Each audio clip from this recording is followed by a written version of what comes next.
Hello everyone, तो चलते हैं आज के सीरीज का फर्स्ट नंबर क्वेश्चन देख लेते हैं। क्वेश्चन आपका हो जाता है, नैतिक विकास के सिद्धांत के प्रतिपादक कौन है।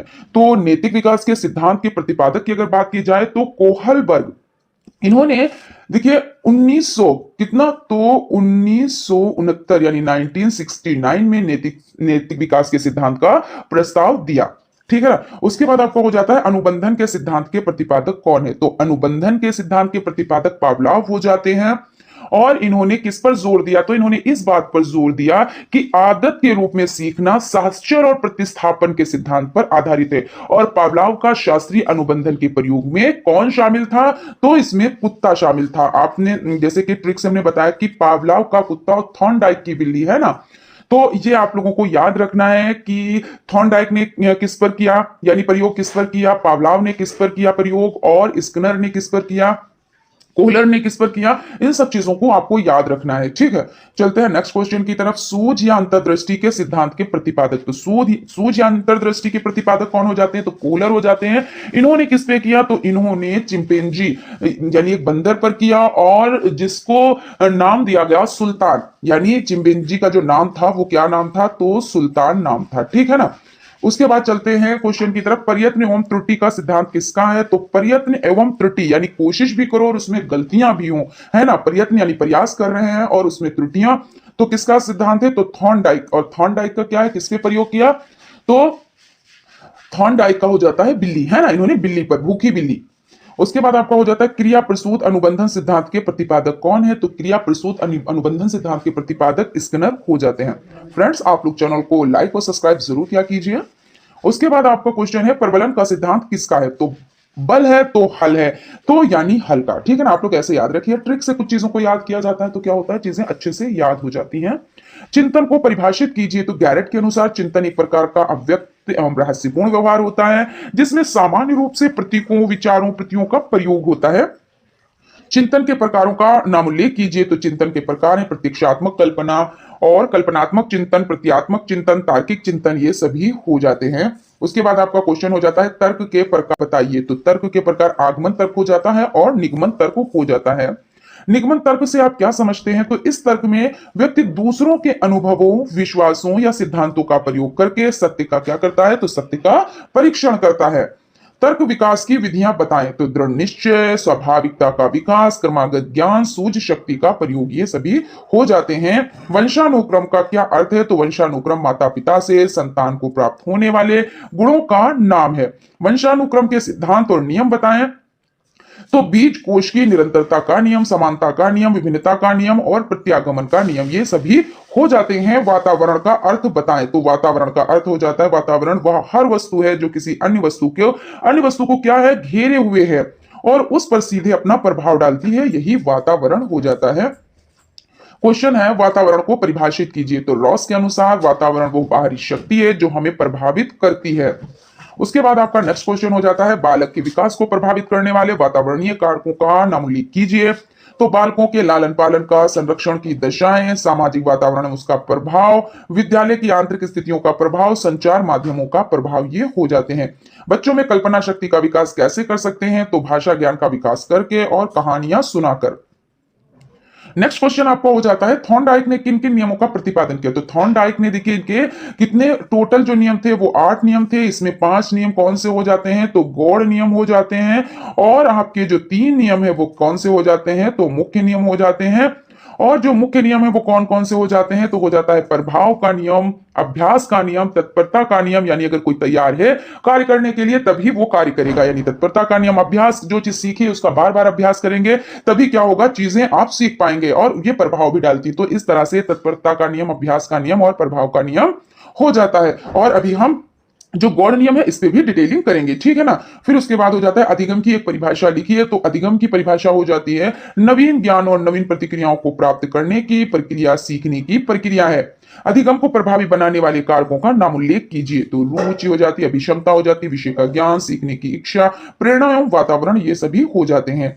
अधिगम की प्रभावशाली विधियां कौन सी हैं, नाम उल्लेख कीजिए, तो करके सीखना, अनुकरण द्वारा सीखना, निरीक्षण करके सीखना, परीक्षण करके सीखना, प्रोजेक्ट विधि। यानी क्या कह रहे हैं, अधिगम, अधिगम का मतलब क्या होता है, लर्निंग। क्या होता है, तो लर्निंग होता है। आप इसको सीखना भी कह सकते हैं, क्योंकि क्या होता है कभी कभी जो वर्ड होते हैं वो नहीं समझ आते हैं कि अधिगम मतलब होता क्या है, तब दिक्कत आ जाती है ना। तो जो लर्निंग है, सीखना है, उनकी प्रभावशाली विधियां कौन कौन सी हैं, तो हम भाई क्या करके सीख रहे हैं, है ना। तो ये प्रभावशाली विधि हो जाती है। अनुकरण यानी नकल करके, कोई कर रहा है हम उसकी नकल कर रहे हैं, क्योंकि नकल ये नेगेटिव नहीं, ये पॉजिटिव है, हम नकल करके सीख रहे हैं, है ना, लेकिन कर तो हम स्वयं रहे हैं। उसके बाद है निरीक्षण करके, फिर उसके बाद है परीक्षण करके, और प्रोजेक्ट विधि। प्रोजेक्ट विधि देखिए क्या होता है, इसमें भी हम करके सीखते हैं, हम अपने जो हमारे विचार होते हैं हम उसमें सम्मिलित कर देते हैं, यही तो होता है ना प्रोजेक्ट। भाई हमसे टीचर ने कहा कि हमको इस टॉपिक पे एक प्रोजेक्ट तैयार करना है, तो उसमें हमने अपनी पूरी शक्ति लगा दी, है ना। तो जब लगा दी कि इस तरह से होना चाहिए, इस तरह से, यानी हम करके कुछ सीख रहे हैं, तो ये चीज हो जाती है। अब यहां पे देख लेते हैं सीखने के गौड़ नियम कौन कौन से। गौड़ नियम जो अभी हमने डिस्कस किया कि टोटल नियम 8 होते हैं, और इसमें 5 क्या होते हैं, 5 होते हैं गौड़ नियम। 5 होते हैं कौन से, तो गौड़ नियम होते हैं, और 3 क्या होते हैं, तो मुख्य नियम। अभी हमने मुख्य नियम के बारे में जाना, यानी उसके बारे में डिटेल में जाना कि कौन कौन से होते हैं मुख्य नियम, ठीक है। और अब हम कौन कौन से देखेंगे, तो सीखने के गौड़ नियम, तो इसमें हो जाता है मनोवृत्ति का नियम हो जाता है, बहु अप्रतिक्रिया का नियम हो जाता है, आंशिक क्रिया का नियम हो जाता है, अनुरूपता का नियम हो जाता है, संबंधित परिवर्तन का नियम हो जाता है। तो इसमें जो आपका मनोवृत्ति का नियम होता है, इस पे हम थोड़ी सी चर्चा कर लेते हैं कि होता ये क्या है। तो मनोवृत्ति का नियम होता है कि हमारे लिए अच्छा है तभी हम कोई काम करेंगे, यानी हम मान लें कि हम जो स्टडी कर रहे हैं हमारे लिए अच्छी है, हमारे भविष्य के लिए अच्छी है। भाई हर एक चीज, स्टडी तो अच्छी होती है, ज्ञान तो ऐसी चीज है जो कभी भी कंप्लीट नहीं हो पाता और हमको अच्छा ही ज्ञान देता है ना। तो ये जो हमारी नॉलेज है, ज्ञान है, शिक्षा है, तो ये तो है ही है, ठीक है। तो कहने का मतलब यह है, मनोवृत्ति का नियम जो हो जाता है वो कि हमारे लिए अच्छा है तभी हम कोई काम करेंगे, यदि नहीं हमारे लिए अच्छा है तो हम वो काम नहीं करेंगे। ये कौन सा नियम है, ये मनोवृत्ति। अब ऐसे याद रख लो, मनोवृत्ति यानी मन से, कि हमारे लिए हम वो चीज समझ रहे हैं कि हमारे लिए अच्छा है तो हम कर रहे हैं काम, नहीं अच्छा है तो हम नहीं कर रहे हैं। बहु अप्रतिक्रिया का नियम, तो इसको बहु प्रतिक्रिया का नियम भी कहते हैं, है ना। इसमें क्या है कि बार बार क्रिया करने की, जो बार बार हम क्रिया करते हैं ना, तो उस क्रिया को क्या कहा जाता है, बहु प्रतिक्रिया कहा जाता है। उसके बाद हो जाता है आंशिक क्रिया का नियम, तो कोई बड़ी समस्या को छोटे छोटे टुकड़ों में करके समाधान करेंगे। आंशिक देखिए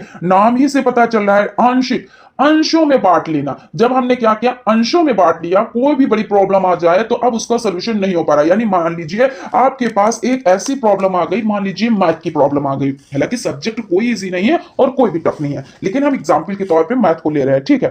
तो मैथ सब्जेक्ट आपका है, अब आपको टफ लग रहा है कि भाई बहुत टफ है, तो आप कैसे, वो बड़ी समस्या है ना कि मैथ पूरा एक सब्जेक्ट क्या है, बड़ी समस्या। अब आपने उसको छोटे छोटे टुकड़ों में बांटा, पहले बांटा लेसन वाइज, है ना, फिर उसको बांटा क्वेश्चन वाइज, है ना, कि एक लेसन को हम क्या करेंगे 2 से 3 दिन में, 4 दिन में कंप्लीट करेंगे। अगर हमारी 12 लेसन है, 13 लेसन है, तो हम क्या करेंगे 12 दिन में नहीं पढ़ेंगे, एक लेसन को 3 दिन में, 4 दिन में कंप्लीट करेंगे। तो इस अकॉर्डिंग क्या करेंगे, हमने, हमारी बड़ी समस्या थी और हमने क्या किया, इसको छोटे छोटे टुकड़ों में बांट दिया और हमको मैथ आ गई। ऐसे ही अगर कोई आपकी प्रॉब्लम हो कि भाई जब जिंदगी मिली है तो इसमें प्रॉब्लम्स भी हैं और ज्यादा प्रॉब्लम्स है, प्रॉब्लम्स ही प्रॉब्लम्स है, आप ऐसे कह सकते हैं। तो कोई भी प्रॉब्लम आए तो आप क्या करें, उसको बड़े तरीके से नहीं कि जो आई है बड़ी प्रॉब्लम हम उसको ऐसे ही सॉल्व कर लेंगे, बिल्कुल नहीं कर पाएंगे।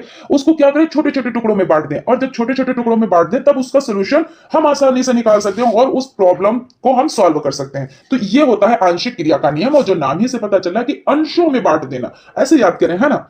फिर उसके बाद होता है अनुरूपता का नियम, ठीक है। तो इसमें क्या होता है, या आत्मीकरण का नियम, है ना। तो नई समस्या का क्या होता है, आना। तो जब क्या होता है, जब कोई व्यक्ति है उसके सामने नई समस्या यानी नई प्रॉब्लम आ जाती है, तो वो अपने क्या करता है, पूर्व अनुभवों और प्रयत्नों को याद करता है और उससे तुलना करता है। मान लीजिए कोई चीज आपको, कोई आपके सामने कोई ऐसी प्रॉब्लम आ गई जो आप पहले कभी इसी तरह से कोई प्रॉब्लम आई थी तो आपने उसको सॉल्व किया था, और अब आपके सामने उसी तरह की वो प्रॉब्लम तो नहीं आई लेकिन उससे मिलती जुलती कोई प्रॉब्लम आ गई है। तो अब आपने क्या किया, जो प्रॉब्लम बीत चुकी है उससे आपने उसको क्या किया, मिलान किया कि हमने इस तरह से किया था। यानी अपने जो अनुभव है, पहले के अनुभव हैं, उन अनुभवों से अब आपने इस समस्या को क्या किया, समाधान खोजा। तो यही हो जाता है। उसके बाद नेक्स्ट हो जाता है साक्षर परिवर्तन का नियम। तो इस नियम के अंतर्गत क्या होता है, जो प्राप्त ज्ञान का उपयोग अन्य परिस्थितियों में किया जाता है। देखिए थोड़ा ये तो मिलता जुलता है आत्मीकरण का नियम और साक्षर परिवर्तन का नियम, कि क्या होता है कि जो हमारे समक्ष, जो यानी साक्षर परिवर्तन का नियम है कि इस नियम के अंतर्गत क्या होता है, जो प्राप्त ज्ञान है, हमें जो चीज प्राप्त है, जो ज्ञान हमें प्राप्त है, उसका उपयोग हम क्या कर रहे हैं, अन्य परिस्थितियों में भी हम कर रहे हैं। तो इस तरह से हो जाता है। तो आप लोग इसको अच्छे से याद रखिए, इसके नियम आप याद कर लीजिएगा। ठीक है, ये बहुत ज्यादा इंपॉर्टेंट आपके लिए हो जाता है। उसके बाद है सीखने के नियमों की क्या उपयोगिता है। तो सीखने के नियमों का प्रयोग कर शिक्षक छात्रों में अधिगम के प्रति रुचि, उत्साह, संतोष विकसित करते हैं। बिल्कुल भाई करते हैं, है ना। अनुकरण द्वारा सीखने का क्या तात्पर्य है। तो अनुकरण द्वारा सीखने की प्रक्रिया शिशुअवस्था से ही प्रारंभ हो जाती है। विद्यालय में बच्चे शिक्षक द्वारा की जाने वाली क्रियाओं का अनुकरण करके सीखते हैं। अनुकरण यानी नकल करके सीखते हैं, है ना। हम सब क्या करते हैं, हम सभी लोग कहीं ना कहीं से नकल करते हैं, बिल्कुल करते हैं भाई। ऐसा तो है नहीं भाई, हम क्या भाई, बच्चा जन्म लेता है तो अपने घर में क्या देखता है, अपनी मम्मी को देखता है। सबसे पहले वो माता के संपर्क में आता है ना। तो जब माता के संपर्क में आया तो वो जब पहले तो उसको कुछ नहीं पता होता है, फिर उसके बाद धीरे धीरे वो सीखता है। अब कैसे सीख रहा है, वो नकल के द्वारा सीख रहा है। बच्चा थोड़ा बड़ा होता है तो देखिए मम्मी की तरह चलना, उसी तरह किचन में जैसे जाना, उसी तरह से सजना संवरना, ये सब चीजें क्या करते हैं, तो अनुकरण ही तो है। फिर उसके बाद जब वो कक्षा में जाता है, यानी पहले अभी परिवार में है, फिर पड़ोसियों के संपर्क में, फिर उसके बाद विद्यालय में, तो क्या करता है, जहां भी देखता है उसका क्या करता है, अनुकरण वो करता है। अगर अच्छा माहौल है तो अच्छा बच्चा परवरिश पा जाएगा, अच्छा बच्चा बन जाएगा। अगर माहौल अच्छा नहीं है, क्योंकि जरूरी नहीं होता कि हर परिवार का, हर घर का माहौल अच्छा ही हो। अच्छे का मतलब ये नहीं है कि कोई बुरा होता है, बुरा नहीं होता। जैसे कला कलेश वाला एक हो जाता है, एक फैमिली हो जाती है, तो बच्चे क्या करते हैं, उस पर बहुत बुरी छाप पड़ती है, क्योंकि वो उसी की नकल करता है। क्योंकि बच्चों को ये नहीं पता होता है कि ये हमारे लिए अच्छा या बुरा, वो तो ये जानता है हमारे बड़े जो कर रहे हैं वो हमें करना चाहिए। तो जो बड़े करते हैं वही बच्चे करते हैं, यानी नकल करते हैं। तो ये चीज हो जाती है। चलिए भाई नेक्स्ट क्वेश्चन की तरफ चलते हैं हम लोग। ब्रूनर के सिद्धांत की कोई एक विशेषता बताएं। तो ये सिद्धांत सीखने में पुनर्बलन, पुरस्कार एवं दंड पर बल देता है। किस पे बल देता है, तो पुनर्बलन, पुरस्कार एवं दंड पर। सिद्धांत क्या है, तो सिद्धांत ज्ञान के क्षेत्र में पहुंचने का साधन है। बिल्कुल पहुंचने का साधन है ना। फिर उसके बाद आपका क्वेश्चन हो जाता है अंतर्दृष्टि का सिद्धांत क्या है। तो व्यक्ति कुछ कार्यों को करके सीखता है और कुछ कार्यों को दूसरों को करते देख कर सीखता है। देखिए यहीं पे तो हो गया ना, क्योंकि हम किसी को कार्य करते हुए देख रहे हैं तो हम उससे क्या कर रहे हैं, ज्ञान प्राप्त कर रहे हैं ना। परंतु कुछ कार्य हम बिना बताए अपने आप ही सीख लेते हैं, इसे अंतर्दृष्टि का सिद्धांत कहते हैं। कह रहे हैं कि कुछ काम हम क्या करते हैं, कुछ काम हम सीखते हैं, कुछ काम हम क्या करते हैं, दूसरों को देख कर सीखते हैं, कुछ क्या करते हैं, हम अपने ही आप से वो चीज सीख जाते हैं। और जो अपने आप से सीखना होता है वो क्या होता है, तो अंतर्दृष्टि का सिद्धांत होता है। किस सिद्धांत को गेस्टाल्टवादी सिद्धांत कहा जाता है, तो सूझ या अंतर्दृष्टि का सिद्धांत इसको कहा जाता है। व्योगास्की ने अपने सिद्धांत में किस पर सबसे अधिक बल दिया, तो भाषा पर अधिक बल दिया। किस पर दिया, यानी व्योगास्की ने सबसे ज्यादा जिस सिद्धांत पर बल दिया, अपने सिद्धांत में किस पर सबसे अधिक बल दिया, तो भाषा पर। सीखने के वक्र से आप क्या समझते हैं, तो सीखने के वक्र अभ्यास द्वारा सीखने की गति को एवं उन्नति की सीमा का ग्राफ पर प्रदर्शन करते हैं। सीखने में पठार आने का मुख्य कारण क्या है, तो प्रेरणा का अभाव। सीखने में क्या है, पठार आने का मुख्य कारण क्या है, तो प्रेरणा का अभाव हो जाता है। सीखने का स्थानांतरण को परिभाषित कीजिए। तो बीजे अंडरवुड के अनुसार वर्तमान क्रियाओं पर पूर्व अनुभवों का प्रभावी अधिगम सीखना स्थानांतरण है। उसके बाद नेक्स्ट क्वेश्चन हो जाता है अधिगम स्थानांतरण के सिद्धांतों का नाम उल्लेख कीजिए। तो मानसिक शक्तियों का सिद्धांत, समान तत्वों का सिद्धांत, सामान्यीकरण का सिद्धांत, सामान्य से विशिष्ट तत्वों का सिद्धांत। स्थानांतरण कितने प्रकार का होता है, तो स्थानांतरण सकारात्मक और नकारात्मक दो प्रकार का होता है। अभिप्रेरणा से आप क्या समझते हैं, तो अभिप्रेरणा अधिगम की प्रक्रिया का शास्त्रीय अंग है। अभिप्रेरणा किसी कार्य को प्रारंभ करने तथा उसे पूर्ण करने की शक्ति प्रदान करती है। अभिप्रेरणा को परिभाषित कीजिए। मैकगूगल के मतानुसार अभिप्रेरणा वे शारीरिक व मनोवैज्ञानिक दशाएं जो किसी कार्य को करने के लिए प्रेरित करती हैं। रुचि को परिभाषित कीजिए। तो क्रो के अनुसार रुचि एक प्रेरक शक्ति है जो हमें किसी व्यक्ति, वस्तु या क्रिया के प्रति ध्यान देने के लिए प्रेरित करती है। उसके बाद आपका क्वेश्चन हो जाता है रुचि के प्रकार कौन कौन से हैं, तो रुचि के दो प्रकार होते हैं, जन्मजात रुचि और अर्जित रुचि। रुचि और ध्यान का संबंध कैसा है, तो रुचि और ध्यान एक ही सिक्के के दो पहलू हैं। बिल्कुल देखिए, जब आपको रुचि होगी, इंटरेस्ट होगा, तभी आप उस पर क्या कर पाएंगे, ध्यान आकर्षित कर पाएंगे। तो ये दोनों क्या हैं, ये दोनों एक ही सिक्के के दो पहलू हो जाते हैं। आप इस तरह से लिख सकते हैं इसको। उसके बाद है रुचि का अर्थ क्या होता है या अर्थ बताएं, तो विशिष्ट या लक्ष्य केंद्रित कार्यों को पूर्ण मनोयोग से करना ही क्या कहलाता है, तो रुचि है। स्मृति से आप क्या समझते हैं, तो स्मृति वो मानसिक प्रक्रिया है जिसमें अतीत के सीखे गए ज्ञान, अनुभव या कौशल का पुनः स्मरण किया जाता है। स्मृति का कोई एक कार्य बताएं, तो स्मृति का अचेतन मन में एकत्रित ज्ञान को चेतन मन में लाना होता है। स्मृति के मुख्य सोपान बताएं, तो स्मृति के प्रमुख चार सोपान है, अधिगम, धारण, प्रत्यस्मरण, अभिज्ञान, ये हो जाते हैं। स्मृति को प्रभावित करने वाले कारक बताएं, तो प्रेरणा, रुचि, शांतिपूर्ण वातावरण। ध्यान की कोई एक विशेषता बताएं, तो ध्यान व्यक्ति का सर्वांगीण विकास करता है। सृजनात्मकता से आप क्या समझते हैं, तो सृजनात्मकता मौलिक परिणामों को अभिव्यक्त करने की एक मानसिक प्रक्रिया है।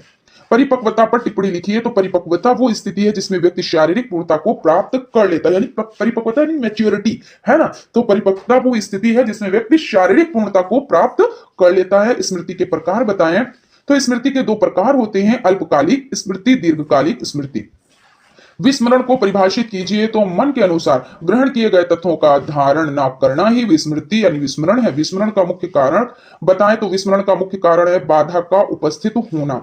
सांख्यिकी की उपयुक्त परिभाषा दीजिए। वो विज्ञान जो प्रदत्तों के संकलन, विश्लेषण एवं निर्णय से संबंधित नियमों का अध्ययन करता है, सांख्यिकी कहलाता है। आवृत्ति क्या है? आवृत्ति वो मान है जो जितनी बार आता है, यानी किसी चीज की बार बार आवृत्ति। आवृत्ति का मतलब क्या? बार बार, है ना। तो आवृत्ति वो मान है जो जितनी बार आता है। केंद्रीय प्रवृत्ति का क्या अर्थ है? तो प्राप्तांकों के समूह में एक ऐसा प्राप्तांक जिसके आसपास अन्य प्राप्तांकों के केंद्रित होने की प्रवृत्ति होती है। इस प्रवृत्ति के समूह को क्या कहते हैं? तो केंद्रीय प्रवृत्ति। सेशन कंप्लीट हो जाता है। तो फ्रेंड्स, हमें विश्वास है आप लोगों को सेशन अच्छा लगा होगा, और अगर सेशन अच्छा लगा है तो एक लाइक जरूर, और अगर अभी आपने चैनल पर विजिट किया है और अभी तक आप लोगों ने चैनल को सब्सक्राइब नहीं किया है तो चैनल को सब्सक्राइब भी कर लें और बेल आइकन को भी जरूर प्रेस कर लें, इससे कोई भी नोटिफिकेशन हो वो आप तक पहुंच सके। Thank you.